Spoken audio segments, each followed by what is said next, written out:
दोस्तों नमस्कार। मैं केपी सिंह। आप देख रहे हैं पीपल बिल।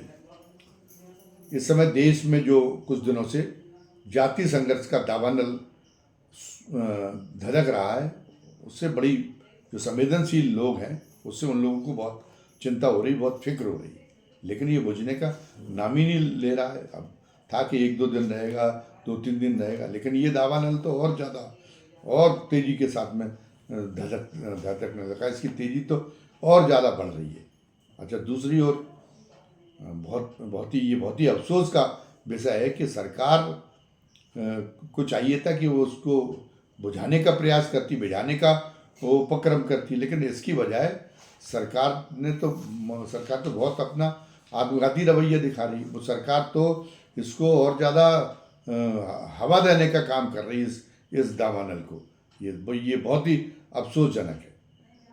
मैं इस संदर्भ में 2014 के राजनीतिक परिदृश्य को याद करना चाहूँगा, जब नरेंद्र मोदी जी को भारतीय जनता पार्टी ने प्रधानमंत्री पद का अपना उम्मीदवार घोषित कर दिया था और वो जो है वो चुनाव अभियान पर निकले हुए थे। तो उस दौरान वो बहुत सीना ठोक कर ये कहते थे कि वो पिछड़ी जाति से आए हुए हैं, गरीब परिवार से आए हुए हैं, झोंपड़ी से आए हुए हैं, और उन्हें पता है कि जो बड़े लोग हैं वो उनको बर्दाश्त नहीं कर पा रहे। लेकिन फिर भी कुछ ही उनके शब्द भले ही कुछ अलग हो, लेकिन वो जताते थे कि वो जो बाबा साहब अम्बेडकर के जो विचार हैं, उनका जो संविधान है, वो हमें ताकत देता है, मनोबल देता है, और जिससे हम ये आशा कर रहे हैं कि हम इसको जीतेंगे, हम कामयाब होंगे। तब उनकी ये बातें कितनी सुंदर लगती थी। वो कितने बड़े सामाजिक न्यायवादी लगते थे, कितने बड़े वो क्रांतिकारी लगते थे, बदलाव के कितने बड़े संवाहक लगते थे। लेकिन आज जो स्थिति है, आज जिस ढंग से उनको कुछ करना चाहिए और लेकिन वो आज खामोशी अख्तियार किए हुए हैं। लग रहा है कि आज जो घटनाएं हो रही हैं उनमें वो उनसे वो मज़ा ले रहे हैं, बजाय उससे दुखी होने के, बजाय चिंतित होने के, उनसे वो मज़ा ले रहे हैं। तो ये स्पष्ट हो गया कि उनका असल एजेंडा क्या है, और उस असल एजेंडे को अब प्रभावी करने का वक्त आ गया है। तो उसका तकाजा यही है कि वो इसको जो हो रहा है उसको होने दें, और एक जो है जो इस बीच में बहुत कुछ जो झेलना पड़ा, उन स्थितियों को समाप्त हो जाने दो। कुछ इस तरह की भावना वो प्रदर्शित कर रहे हैं अपनी खामोशी के माध्यम से। तो अब क्या है कि और ये भी है कि अब हमारे जो आरएसएस के सरसंघ संचालक हैं मोहन भागवत जी भी, वो भी इस बीच में जो ये 11 साढ़े 11 साल की जो भारतीय जनता पार्टी की सरकार हुई, तो वो भी बड़े कुशल अभिनेता हैं। वो भी इस बीच में कई बार उन्होंने मंच से ये कहा कि नहीं, अब जातिवाद की कोई ज़रूरत नहीं रह गई, अब जातिवाद का मोह छोड़ना पड़ेगा, अब जाति व्यवस्था का कोई औचित्य नहीं है। वो ये कह रहे थे तो लग रहा था कि वो तो बदलाव को अंजाम देकर ही रहेंगे, किसी बड़े बदलाव को अंजाम देकर ही रहेंगे। और आरएसएस की एक से है, और वर्तमान में तो वो और ज़्यादा बढ़ गई है। तो फिर एक उम्मीद जाग गई थी कि अगर वो सरसंघ चालक ये चाहते हैं तो फिर लोग जो अपनी मनुवादी सोच है, जो ऊंच नीच की भावना है, उसमें जो उनकी दूसरों पर प्रभुता बनाए रखने का, बहुसंख्यक समाज पर प्रभुता बनाए रखने की जो मनोप्रकृति है, लोगों से दूर किए जा सकेंगे मोहन भागवत के प्रयास से। लेकिन अब जो निर्णायक मौका आया, जहाँ जो वो कहते थे, अब उसको अमल में कर दिखाने की जब जरूरत महसूस हो रही, तो मोहन भागवत भी बहुत ही सुनियोजित तरीके से, योजनाबद्ध तरीके से लापता जैसे हो गए। उनको जैसे लग रहा है कि अब जो है दीन दुनिया से कोई सरोकारी ही नहीं रह गया है, वो किसी गुफा में चले गए, किसी समाधि में लीन हो गए, ऐसा प्रतीत होने लगा। कहीं कोई उनकी उपस्थिति समझ में नहीं आ रही, कहीं उनको नहीं लग रहा कि इसमें हमें कुछ भूमिका निभानी चाहिए, कहीं उनकी कोई भूमिका भूमिका नहीं दिखाई दे रही। तो अब तो ये तो सारी सारी चीज़ें, चाहे वो प्रधानमंत्री की हो चाहे संघ की हो, सारी चीज़ें उनकी असल नीयत को उजागर करने वाली चीज़ें। अगर मैं ये कहूँ तो ये कहना कि अन्यथा नहीं होगा, कि मैं जो ये कह रहा हूँ कि उनकी असल नीयत को उजागर करने वाली चीज़ें हैं। और अब जो हो रहा है तो ये दिखाई दे रहा है कि जो बीच में जो बाबा साहब अम्बेडकर का जो महिमा मंडन होता था, बाबा साहब अम्बेडकर के प्रति जो श्रद्धा दिखाई जाती थी, तो उनको जो जो प्रतिष्ठा दी जा रही थी, उनको जो महत्व दिया जा रहा था, तो वो जो है उससे जो यहाँ का प्रभावशाली वर्ग है उससे उनके सीने में सांप लौट रहा था। वो उनका मन कभी नहीं बदला। उनको जो है इस बात में बहुत ही उलझन महसूस हो रही थी, और उनको ये लग रहा था कि जैसे ये सब करके बाबा साहब के प्रति जो उनका महिमा मंडन हो रहा, बाबा साहब का जो कि जो व्यक्तित्व की विराटता को जो प्रस्तुत किया जा रहा है, तो ये इसमें सहभागी बना के उन्हें किसी महापाप के लिए मजबूर किया जा रहा है। तो अब जब ये मौका मिला है कि उस पाप का प्रक्षालन करें, तो उनकी उग्रता देखते ही बन रही है। ऐसे ही वो जो आरक्षण का था, आरक्षण का तो हालांकि तो समय समय तो आरक्षण की व्यवस्था के प्रति कटुता व्यक्त करते ही रहे थे, लेकिन फिर भी वो खुला विद्रोह करने से अभी तक सदे हुए। तो लाभ लेकर लगता है कि अब जो है वो उसका जो आरक्षण की व्यवस्था था उसका बदला लेने का, और जो उससे लाभान्वित जो वर्ग है, जो एक तरह से अपने अधिकार की जो वर्ग बात करने लगा था, जो बराबरी का दावा करने लगा था, उसको अब उसे लगता है कि अब उन्होंने कहा कि अब बहुत हो गया, अब हम आपको सबक सिखा के रहेंगे। पूरी जो हो रहा है, जो घटनाएं हो रही हैं, पूरी जो परिणतियां हैं, वो इसी भावना का इशारा करती हैं। और जैसे एक हड़तेरी, एक सहजोरी इस बात की भी दिखाई जा रही कि नहीं, वर्ण व्यवस्था को आपको मानना पड़ेगा। वर्ण व्यवस्था के अधीनता आपको स्वीकार करनी पड़ेगी। उसी के मुताबिक जो सदियों से जिस तरीके से देश चलता रहेगा, लोकतंत्र भाड़ में गया, संविधान में भाड़ में गया, ये वो उन सब चीज़ों को आपको मानना पड़ेगा। वर्ण व्यवस्था को पूरी तरह से फिर एक तरह से लागू करने की कटिबद्धता दिखाई देने लगी है। और एक तरफ तो ये है, और तो उसका ये है कि उसको जो है उसका इजहार खुलेआम किया जा रहा है। बहुत ही उसके लिए बहुत उग्र और बहुत ही अभद्र भाषा का इस्तेमाल किया जा रहा है, सोशल मीडिया पे खुलेआम किया जा रहा है। और सोशल मीडिया और ऐसा करने वालों के खिलाफ अब कोई सरकार को सूझ नहीं पा रहा कि कौन सी धारा जिसमें ऐसे लोगों के खिलाफ कार्रवाई की जाए। अजीत भारती को कभी भी टांग देना चाहिए था। अन्य जो लोग सोशल मीडिया के जो उपद्रवकारी हैं उनको सबक मिलता, लेकिन सरकार तो उल्टा संरक्षण दे रही है अजीत भारती के खिलाफ। पंजाब में जो आम आदमी की पार्टी की सरकार है, उसने मुकदमे कायम किए हैं, लेकिन अजीत भारती ने प्रधानमंत्री को टैग करते हुए और उनसे अपनी मदद की गुहार लगाई, और कुछ ऐसे संकेत मिल रहे कि नहीं, प्रधानमंत्री उनकी मदद करेंगे। दिल्ली में अगर पंजाब पुलिस ने दिल्ली जाकर और उनको अजीत भारती को गिरफ्तार करने की कोशिश की, तो जो है वो तो दिल्ली पुलिस उसमें अड़ंगा बनेगी, ये एक जाहिर हो रहा है। तो अब ये स्पष्ट होता जा रहा है कि प्रधानमंत्री की भी इसमें पूरी तरीके से मंशा है कि देश जो हिंदू राष्ट्र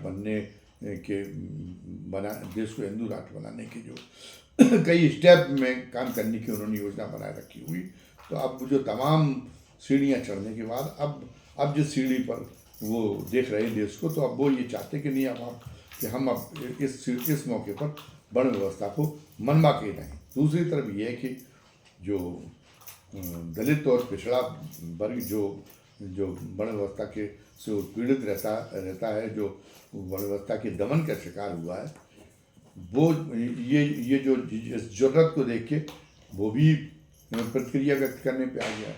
ये दूसरी बात है कि अभी वो प्रतिक्रिया बहुत सीमित है, लेकिन वो प्रतिक्रिया तो व्यक्त कर ही रहा है। एक ग्वालियर के एक वकील साहब हैं, सबसे ज़्यादा उपद्रव वो मचाए हुए हैं, सबसे ज़्यादा जहर उगलने का काम कर रहे हैं। तो उनके खिलाफ भीम आर्मी का वहाँ भीम आर्मी जैसे एक संगठन खड़ा हो गया, तो वो जो है वो उसने जवाबी मोर्चा संभाल लिया है।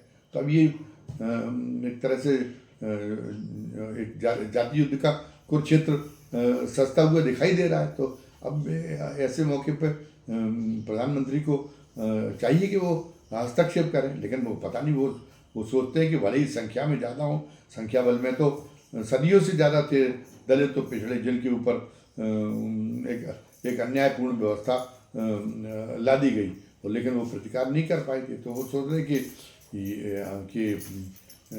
आज फिर अगर पूरी उसकी सबलता के साथ में और आज पूरे मनोबल के साथ में और निर्णायक स्थिति में आकर वो जो प्रभावशाली वर्ग है वो मोर्चा संभालेगा, तो फिर वो बहुसंख्या में होते हुए भी दलित और पिछड़े वर्ग के लोगों को नतमस्तक होना पड़ेगा। लेकिन अब लोकतंत्र ने स्थितियों को बहुत कुछ बदल दिया है। उनके अंदर दलित और पिछड़ों के अंदर भी बहुत एक तरह से पूरी अधिकार भावना आ गई। वो भी अपनी शक्ति को वो शक्ति को पूरी तरह से पहचान चुके हैं। तो ये एक बड़े प्रधानमंत्री का ये सोच, अगर वो ऐसा सोचते हैं, वैसे उनको ऐसा सोचना नहीं चाहिए, तो ये उनका एक बहुत बड़ा एक मुगालता एक साबित होगा। लेकिन जो देश के, समाज के और सरकार के शुभेच्छु हैं, वो नहीं चाहते कि ये टकराव बढ़े। वो सरकार को एक सदाशयतापूर्ण परामर्श देना चाहते कि सरकार को अब बहुत हो गया, अब सरकार को स्थितियाँ और ज़्यादा बिगड़ें और कोई खतरनाक और विस्फोटक लें, उसके पहले सरकार को एक सद्बुद्धि का परिचय देते हुए ये काम करना चाहिए कि अजीत भारती जैसे जो सोशल मीडिया पर जो गंदगी फैलाने वाले जो लोग हैं, उनके खिलाफ उनको जो है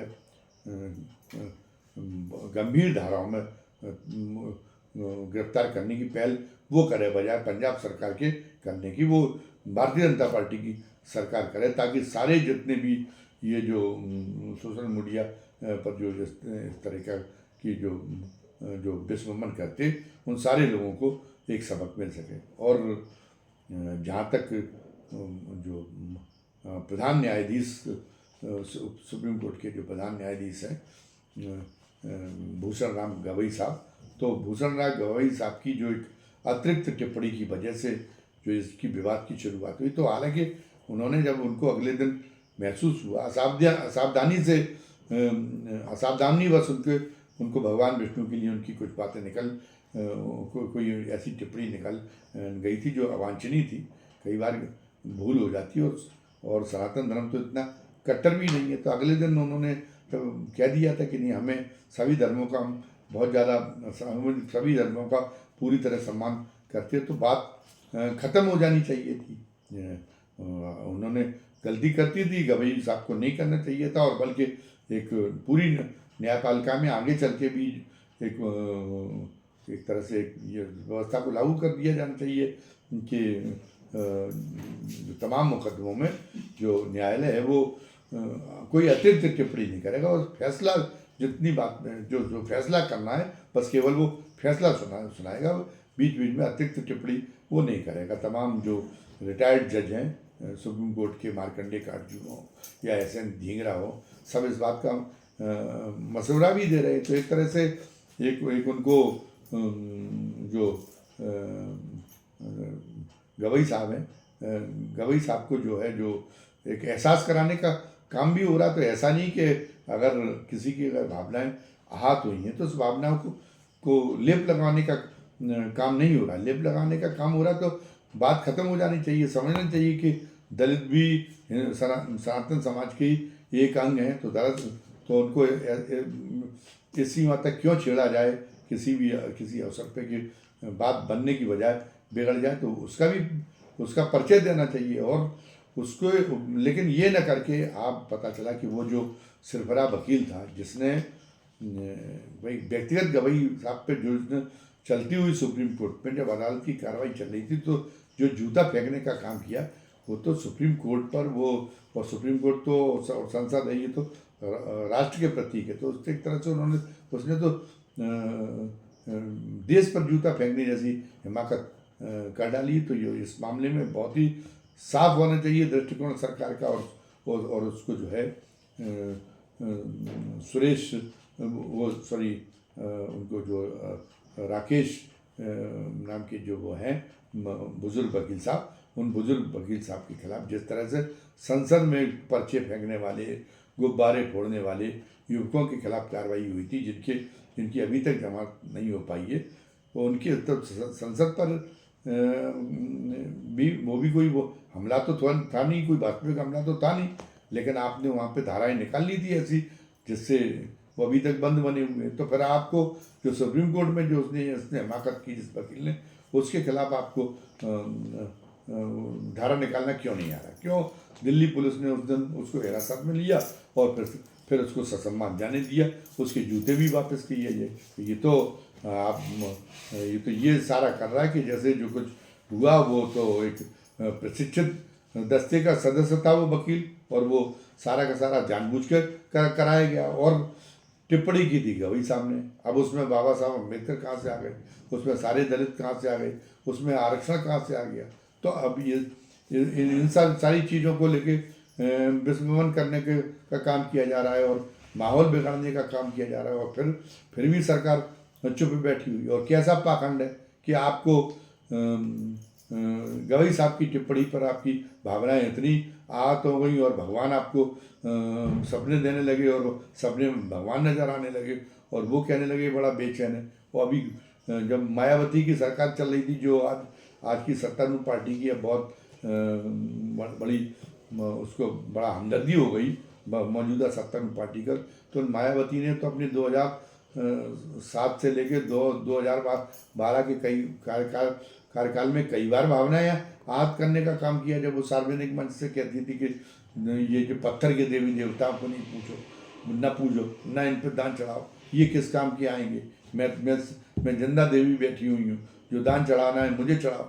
जब वो कहती थी तो वो पत्थर के देवी देवता कह के वो मजाक उड़ाती थी। खुलेआम तो भावनाएं आहत करने का काम कर रही थी, जानबूझ के कर रही थी, सीना ठोक के भावनाएं आहत करने का काम कर रही थी। जबकि गवाही साहब तो ये स्पष्ट कह चुके कि कोई बात उनके असावधानी से मुंह से निकल गई, और उनका पूरा का पूरा जो रिकॉर्ड है वो भी ये बताता है कि वो इस ढंग की उनकी टिप्पणियाँ करने की उनकी आदत नहीं रही। कहीं किसी भी, भले ही वो अम्बेडकरवादी हो, भले ही वो बुद्धिस्ट हो, लेकिन कभी कोई उनके बारे में ये नहीं रहा कि उन्होंने हिंदू धर्म के बारे में या सनातन धर्म के बारे में कोई ऐसी आलोचनात्मक टिप्पणी की हो जो लोगों को चुभे, जिससे लोग उत्तेजित हो जाए। उन्होंने कभी ऐसा नहीं किया। तो आप उनकी टिप्पणी पे इतना बौखला गए, और आप मायावती जी की उन टिप्पणी को आज आप भूल, मतलब उस समय भी आपने नहीं की थी। और तमाम सारे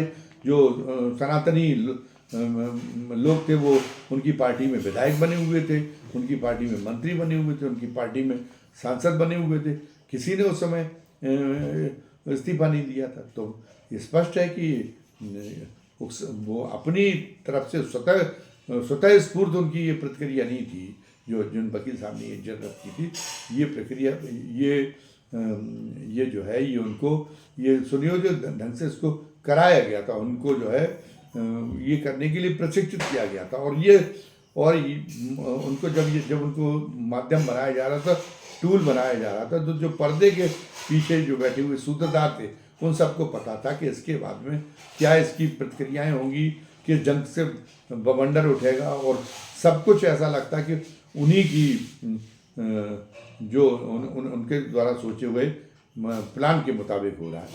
तो अब इसमें सरकार आरोपों के कटघरे में आ रही है। और हम ये चाहते हैं, हम आरोप लगा जरूर आरोप लगा जरूर रहे, लेकिन हम ये चाहते हैं कि ये हमारे आरोप सारे झूठे साबित हों, सरकार निष्कलुष साबित हो, सरकार बेदाग साबित हो। लेकिन इसके लिए सरकार को कुछ करना पड़ेगा। अभी भी मौका है सरकार के करने के लिए कि जो है उन वकील साहब को संगीन से संगीन धाराओं में जेल भेजे, ताकि वो अपना जीवन पर्यंत वहीं पे अपने पूरा वहीं बने रहें और दूसरे लोगों को उनको देख के अपना एक सबक महसूस हो सके। और अजीत भारती से लेके जितने भी ये लोग हैं कि जो सोशल मीडिया पे जो जातिगत बेमनस पैदा करने वाला तांडव कर रहे हैं, इनमें से इनके खिलाफ भी कड़ी से कड़ी कार्रवाई की जाए। ये बहुत डरपोक लोग हैं, इनको जो है ये इनको अभी ये एहसास बना हुआ है कि सरकार हमारे साथ में है, क्योंकि अजीत भारती ने तो कहा ही है कि सिस्टम हमारा है, तो कोई हमारा क्या बिगाड़ देगा। कहा भी था, लेकिन जैसे ही पंजाब की पुलिस ने उसके खिलाफ मुकदमे दर्ज किए, वो पता चला गिरगियाने पे आ गया। तो ये तो सबको पता, तो ये उजागर हो चुका कि अगर ये इन लोगों को ये जाहिर हो जाए कि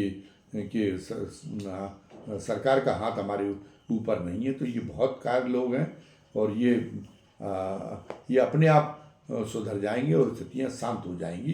तो देश की एकता की खातिर और सत्तारूढ़ पार्टी को अपने अस्तित्व की खातिर भी, क्योंकि दलित और उनको इतना बीना के तारों को इतना नहीं खींचना चाहिए कि वो तार ही टूट जाए। तो अब जो हो रहा है वो दलित और पिछड़ों को की जो सहन शक्ति है, उसके तारों को इतना खींचने का काम हो रहा है कि वो तार टूट जाएंगे। तो तार टूट गए तो आबादी में तो बहुत ज़्यादा हैं जिनको आप संतुष्ट करने के लिए ये करा रहे हैं, तो वो बहुत ज़्यादा हैं। और आपकी वो तख्ता पलट जो आप नहीं चाहते कि ना हो, वो तख्ता पलट करने का काम फिर आपका हो जाएगा। तो सरकार को सुरक्षित रखने के लिए, सत्तारूढ़ पार्टी को अपना वजूद सुरक्षित रखने के लिए, देश की एकता और अखंडता को बचाए रखने के लिए, सामाजिक सद्भाव को कायम करने के लिए जो हमने बताया है सरकार को, वो कार्रवाइयाँ तत्काल कर देनी चाहिए। धन्यवाद। जय हिंद, जय भारत।